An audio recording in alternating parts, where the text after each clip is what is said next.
3.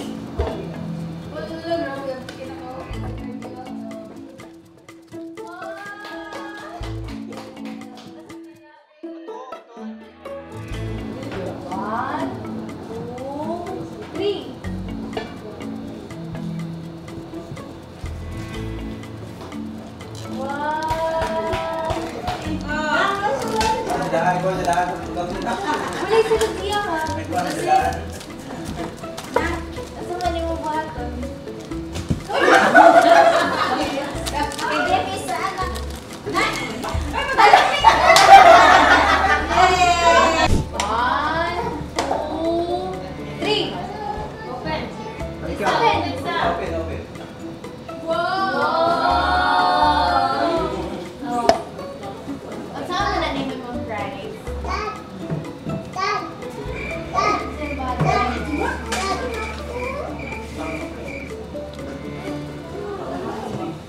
One, two, three.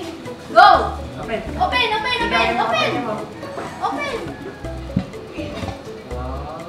Wow! Ay, may katuyan yan. Wow! Iya ha?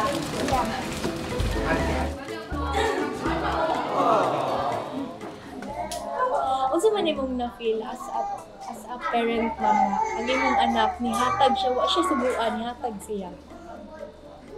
So, nalipay ko kay kuan kanang kabalo siya mo swerte ang kuya.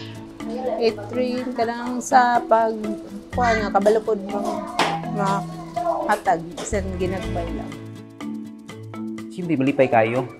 Nakita nimo ba ang imong gitulos siya ha? Nga ang more ka mo hatag, more ang blessing maabot ang buhi.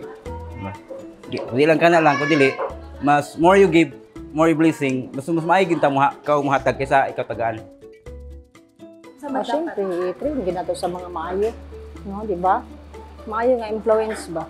Pamatasan, sa school, at least makabalo po sila, ano ba?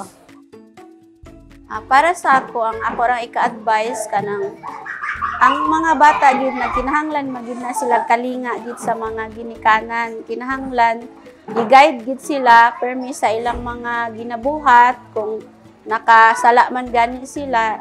Disiplinaon sila tarong ug tagaan sila maayong disiplina para makakat-on pud sila. First gyud nga kuan training ground isa tong sulod sa balay. Okay, kung unsa na to gimold atong mga anak, pag-abot sa gawas, mao gid na ilang mapakita. Kuan maayo nga pamatasan, pagrespeto sa isig kaingon, no? Pareha ato nga kanang maghihatagon, i-share nimo kung unsay naa sa imo. Ana, maampuon sa Ginoo first of all.